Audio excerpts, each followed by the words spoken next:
El título de esta exploración, El cielo será azul, viene de un libro que se mete de lleno en uno de los desafíos más gigantes de la era industrial: cómo limpiar el aire que nosotros mismos ensuciamos. Es una historia de ingenio, de cómo le hicimos frente a un problema que literalmente nos estaba dejando sin aliento. Y este poema, con el que arranca el libro, lo resume todo a la perfección. Por un lado, reconoce la cruda realidad de la contaminación, pero por otro, nos promete una solución, una visión de un futuro, pues, más limpio. Es justo ese contraste entre el problema y la promesa lo que impulsa toda esta increíble historia de ingeniería. Para entender qué tan urgente era esa promesa, tenemos que viajar a un momento y a un lugar muy específicos. Un lugar donde el cielo dejó de ser azul y se convirtió, sin más, en un veneno. A ver, esto que se conoció como la gran niebla tóxica no fue una simple neblina, no, fue una catástrofe en toda regla. Lo que pasó fue que una capa de aire caliente actuó como una especie de tapa sobre la ciudad, atrapando todo el humo de las chimeneas industriales y también de las casas. El resultado, bueno, una emergencia de salud pública que demostró de la manera más trágica posible que la contaminación del aire era un problema de vida o muerte. Ok, vamos a profundizar en esto.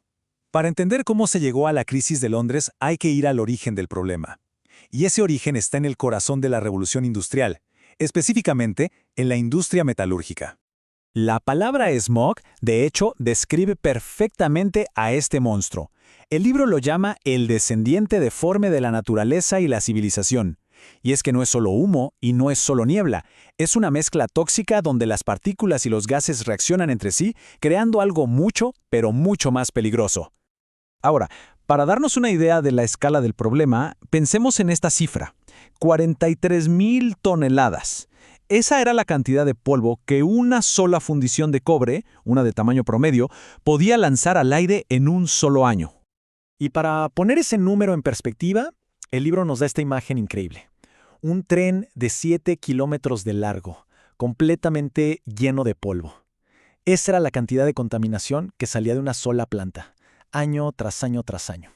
Un subproducto inevitable de la producción de metales. Claramente, antes de poder luchar contra este enemigo, los ingenieros primero tenían que entenderlo. Y esto requería una especie de espionaje industrial, un reconocimiento a distancia para analizar qué era y cómo se comportaba ese polvo. Pero el desafío era enorme. A ver, ¿cómo se captura una muestra precisa de algo que está hecho de partículas microscópicas, muchas veces más pequeñas que una milésima de milímetro, y que además se mueven de forma caótica dentro de un chorro de gas caliente y rapidísimo? Es que una partícula de polvo no flota tranquilamente, no, es empujada, arrastrada, golpeada por un montón de fuerzas. A las más grandes se las lleva la gravedad hacia abajo. A las medianas las sacuden los remolinos del gas, y a las más chiquitas, bueno, a esas las bombardean constantemente las moléculas de aire haciendo que se muevan al azar. Un verdadero caos. Entonces, ¿cómo se le gana a ese caos? Pues los ingenieros desarrollaron una regla de oro. La clave era que la velocidad con la que su sonda succionaba la muestra tenía que ser exactamente la misma que la velocidad del gas que fluía. Así se aseguraban de capturar una porción que fuera de verdad representativa del polvo, sin falsear la muestra. Bien, una vez que entendieron al enemigo, comenzó la batalla para atraparlo. Y las primeras armas en el arsenal fueron las más básicas de todas, las que aprovechan las fuerzas más fundamentales de la física. Y aquí es donde la física se pone interesante.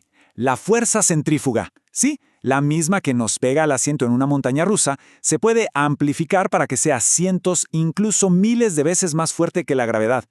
Esto la convierte en la herramienta perfecta para separar partículas pesadas de un gas ligero. Y el colector de ciclón es una maravilla de simplicidad que usa justo esa fuerza. No tiene partes móviles, nada. Simplemente usa su forma para crear un remolino, un vórtice, que lanza las partículas de polvo contra las paredes. Ahí se recolectan y el aire limpio se escapa por el centro. Pura física en acción. Pero los ciclones tenían un límite. No podían atrapar las partículas más finas. Para eso, se necesitaban métodos más sofisticados. Y esto nos lleva a tecnologías que básicamente lo que hacen es lavar o tejer el aire para purificarlo. Y aquí, los ingenieros se toparon con una decisión clave. Por un lado, los métodos húmedos o depuradores son geniales para gases calientes o peligrosos, pero crean un problema nuevo: agua contaminada. Por otro lado, los métodos secos, como los filtros de tela, son increíblemente eficientes, pero tienen sus límites de temperatura y humedad. No había una solución única para todo. La idea detrás de un depurador húmedo es súper intuitiva. Es literalmente darle una ducha al gas sucio. A medida que el gas pasa a través de una fina niebla de agua, las gotitas chocan con las partículas de polvo, las hacen más pesadas y las arrastran fuera del aire. Así de simple. Ahora, atentos a esto, porque es un secreto que va en contra de la intuición. Un filtro de tela no funciona como un colador. De hecho, los agujeros de la tela son enormes comparados con las partículas. La verdadera magia ocurre cuando el propio polvo forma una capa sobre la tela. Esa capa de polvo se convierte en el verdadero filtro, uno súper eficiente que atrapa todo lo que viene después. Increíble, ¿no? Y ahora sí llegamos a la solución más avanzada y casi mágica de todas. Una tecnología que usa una de las fuerzas más fundamentales de la naturaleza para literalmente arrancar el polvo del aire. Para introducir esta tecnología, el libro nos recuerda un fenómeno misterioso y fascinante que los marineros veían por siglos, una luz azulada que a veces brillaba en los mástiles de los barcos. Ese mismo principio, esa descarga eléctrica, es la clave de la trampa de polvo eléctrica. Pero esta magia no salió de la nada, claro. Fue la culminación de más de 300 años de ciencia, desde simples observaciones en el siglo XVII hasta el primer aparato industrial que funcionó de verdad, construido por Frederick Cottrell a principios del siglo XX. El proceso es realmente asombroso. Primero, se crea un campo eléctrico potentísimo que baña el gas con iones negativos. Esos iones se pegan a las partículas de polvo. Luego, estas partículas, ahora con carga negativa, son atraídas sin remedio hacia unas placas colectoras con carga positiva. Como un imán atrae al metal. Se les da un golpecito a las placas, el polvo cae y el aire sale limpio. Y así es como estas tecnologías, desde el simple ciclón hasta el complejo precipitador, libran una batalla constante e invisible. Ocurre dentro de gigantescas cajas de acero, en plantas industriales por todo el mundo. Un zumbido silencioso que es, ni más ni menos, el sonido de nuestro aire siendo protegido. Y esto nos deja con una última reflexión. Damos por sentado que el cielo es azul, pero en un mundo industrial no es algo natural.